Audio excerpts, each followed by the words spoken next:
Hey everybody, it's me. I'm back. I am not dead, as some of you thought I was. I saw some of those comments a little bit ago and I started laughing and said, you know what, I should just probably let people know one more time what's going on and where I've been for the last 4 years.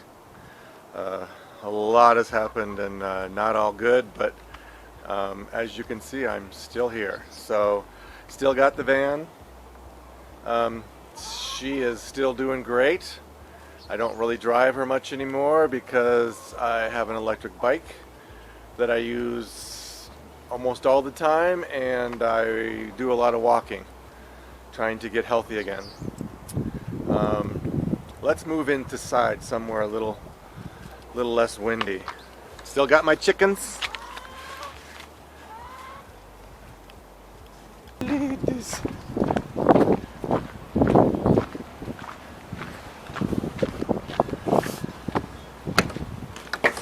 Okay, so let's get into the meat of this thing. So, COVID hit. We had just gone to the Dominican Republic in January, right before COVID hit. Great trip. That is such a cool place. I'm so glad we went. And then COVID hit, and I got COVID right away before they were even testing in early March, and was just fine. Just a normal, bad couple of days with the fever and all the normal symptoms.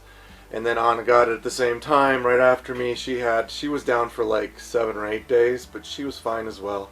She came back no problem. And then fast forward, and then I continued to work. I'm a delivery driver, essential job, whatever. And so I worked through that whole thing. And then in October, I was having some digestive issues. I couldn't go to the bathroom even though I had to, and it had been 3 or 4 days and I wasn't sure, and I was like, okay, on Monday, if I'm not feeling better, I'll go to the doctor.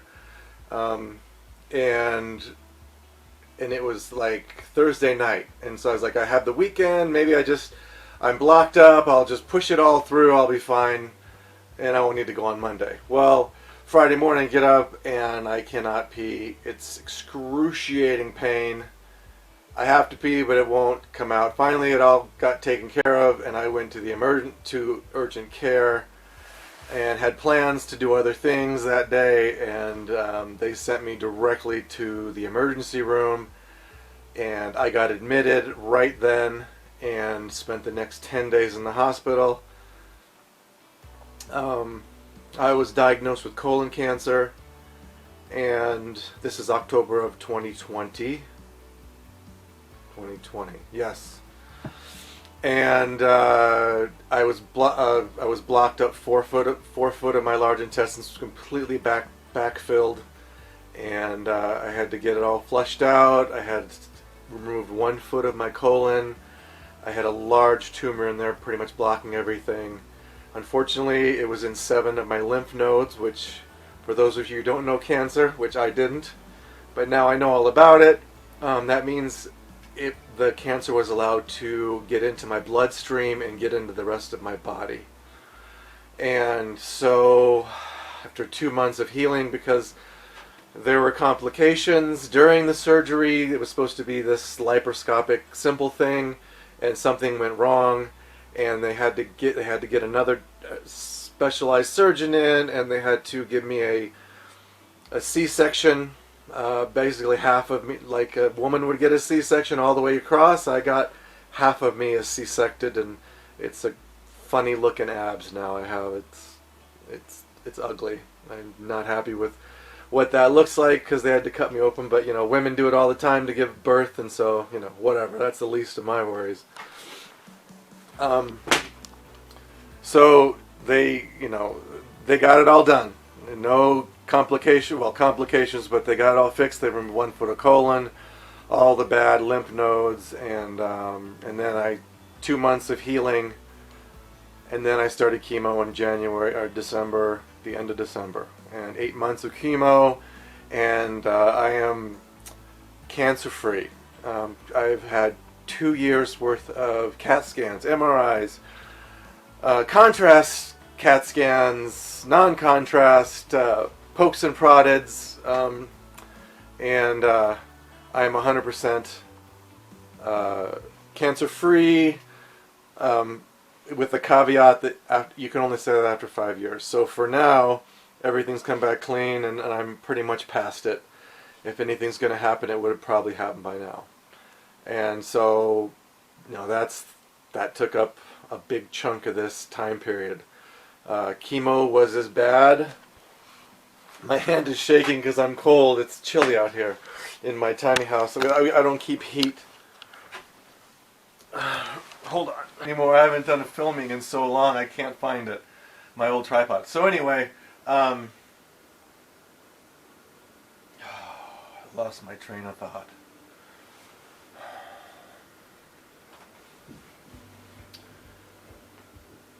So I went through 8 months of chemo.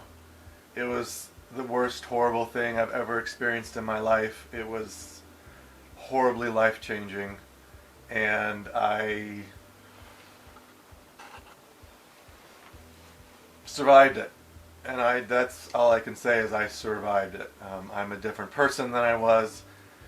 I went in at 40. I went in at 49 years old, healthy and fit, and just as strong as any 25-year-old. I was, and really kept myself up, and came out of chemo being like someone in their 60s or late 60s, strength-wise, energy-wise. My joints are destroyed. My like pretty much everything. I lived a really rough. I was really rough on my body in my 20s. Rock climbing, mountain biking, downhill mountain biking, bungee jumping. I abused myself for many years, and usually that comes to get you when you're older. So I've been told, your late 60s and your 70s, all these things you do in your 20s, you're going to feel them. Well, I get to feel them early. Chemo expanded all that and made it quicker. So it was a rough transition to go straight from a young, healthy person to someone who had to change their expectations on just life and what was going to be my life. That's been a lot of it. It's just me. The chemo was tough, but you can physically get past that.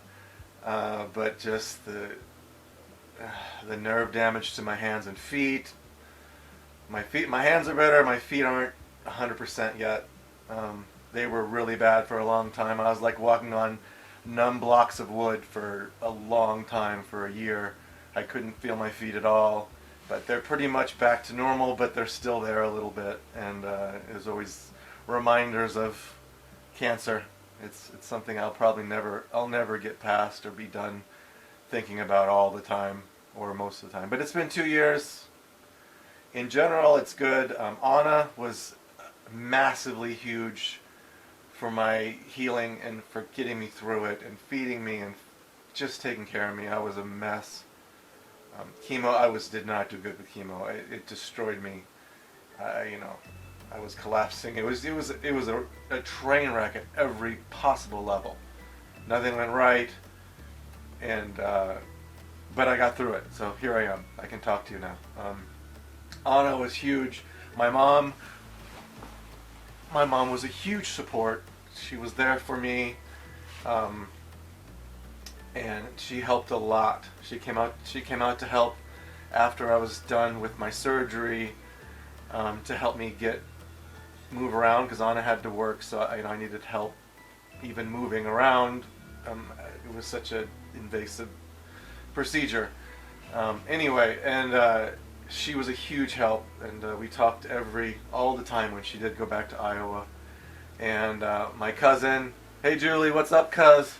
She was huge. We talked a lot. She kept it light.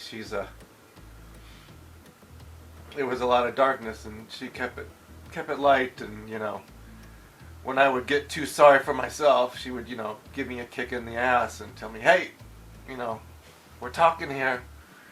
You're not dead yet. Let's keep going. So those three people, and then my community, my online community, was a huge help.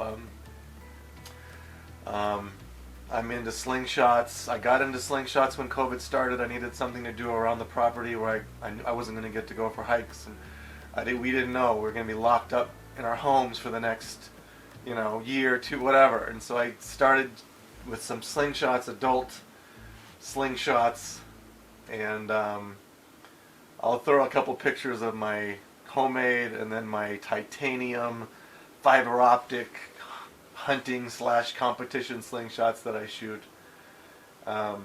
Anyway, so those people in that form were gigantically huge in helping me, and I had someone to talk to who wasn't a family member, who could just be on. I could be honest with and just vent. And these guys they were all men.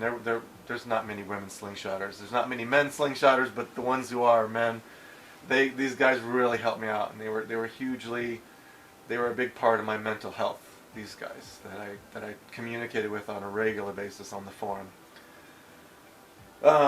So after I got the all clear, I bought an electric bike. It's a Ride. It's Ride One Up is the name of the company. Great bikes. They're inexpensive-ish. Around the $1,000 to $2,000 range. And I'm still riding, and I've always loved riding bikes. So for me, this is something I can do. And with the electrical assistance, I can use the assistance I need for the day I'm having. When I started riding my bike after chemo ended, I couldn't go 30 minutes barely, and I would almost fall off my bike at the end. I was just so destroyed physically, and so I used a lot of that electric power to help me pedal. And now 2 years later, well, it's been a year. I got it 1 year ago. So 1 year ago in January. So 1 year later, I'm using very little electrical assistance, and I'm pedaling really fast, and I can now go, a full hour of just balls to the wall, pedal as hard as I can. But that's kind of my limit. The other thing about the chemo is it just I don't have the endurance I used to have. The balance, stability, strength, all that is very diminished, and so an hour is about all I can do. But it's great. I get to go out and I get to cruise around on my bike, and I get to go on long bike rides and go to the grocery store like I'm going to do today. I look forward to that because I get to ride my bike, and I ride my bike to work, and when I don't ride my bike, I walk, and because I'm close enough to walk to work, and so I'm trying to keep exercised and healthy and eating well, and being a cancer survivor and making sure I don't have to go through that again is where I'm at. The other thing that's huge, I got a list of things so I don't forget. The other thing that's gigantic is I found Burning Man, regional Burning Man, not the big one. I haven't been to the big burn yet, but I found regional Burning Man in the Southwest area and in Colorado, southern Colorado. Just amazing. Amazing, mind-blowing, changing experience that truly has helped me through my chemo, and these are my people, and just the best 4 days of my year happen on those when I go to Burning Man with those 4,000 plus or minus people in a little valley in southern Colorado. I don't have time to get into it. That's a whole huge topic, but I've been twice now, and it's just I'm solidified. I am a true burner. I have finally found my burner name. I am Phoenix. When I go to Burning Man, that's the name I use, and that is who I am in Burning Man. And if you don't know anything about Burning Man, just look it up if you're interested. It's amazing. If you got an open mind, and mostly an open mind, and you're willing to accept everyone's whatever's they're gonna do, it's just an amazing place to meet people and anyway, amazing. Let's see. We got bees last year, which was really fun, working with bees and amazing honey. They all died. There was a wasp problem in our whole region of the city, and most of the beekeepers lost their bees last year. So we had great bees. It was fun. It was a lot of fun checking them, watching them grow, and the honey is amazing. So much better than anything you can get. And so Anna wanted me to, she's like, what? I said, what should I talk about? And she says, oh, don't forget the bees. And I'm like, oh yeah, the bees, those were really fun. I would sit out there every day because there was a lot of time I didn't have a lot of energy. Like the energy I had was to walk uh, half a football field to the beehive and sit out and watch the bees and walk back. And that was my energy for that hour, was that walk and sitting and then walking back. And so, like I said, it was, there is no question it was rough on me, the whole experience. So the bees were great. I'd go out and sit with them and watch them come in and out and look at all their pollen and all that stuff. The other thing that's huge is I got into Tai Chi and Qigong. I'm sure you've heard of Tai Chi. Qigong is, if you do a search for Chinese yoga, it's a standing, meditative kind of yoga thing, very low impact, and it's really helped my physical part and my mental. There's a lot. It's really helped me to be physically meditating, and so the two of those together I do every day, and it gets me in the right state of mind for that day to come, and it helps with my joints and my ligaments and stuff. It really helps with that. The pain in my shoulders and my wrists and my arms. It definitely helps with those things from all the rock climbing damage I did in my 20s. All right, that's my list. I don't have anything else to say there. I'm doing great. 2 years cancer-free. I had the best nurses. The other one, nurses, yeah. I had amazing doctors. My two oncologists were just the best. And the nurses who helped me with my chemo, who administered chemo, they were amazing and so supportive. And I was very lucky to have all these people. I couldn't have done this living in a van by myself, or with any other partner than Anna. What she had to do to keep me sane and healthy, she really was truly something special to have in my life, was having her take care of me and give me some grounding through all the craziness. I'm doing a lot better. As you can see, it still affects me. It probably always will. There was the drugs and the chemo and the chemicals I had to take. Just all I can say as I end this is, if I can't speak for women, I don't know about women's biology, but for men, if you are 45 or older, you need to get a colonoscopy. It doesn't hurt. There's no soreness or pain. Your butt doesn't hurt afterwards. You just take some really great drugs, you fall asleep, and you wake up 2 seconds later feeling awesome.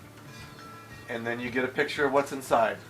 And it doesn't hurt, and believe me, I actually was set for a colonoscopy in December. I was about to turn 50, and I had a colonoscopy set for a couple months before my birthday, before my 50th birthday. So I was going to do it, but cancer was inside me for a couple years before that.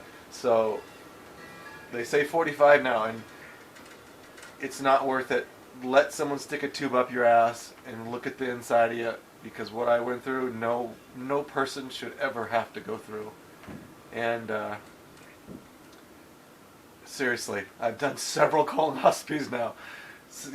Since the first one, oh my God, I've been poked and prodded so much, and that's the least of the invasiveness, is that one. You just fall asleep and wake up, and you're done.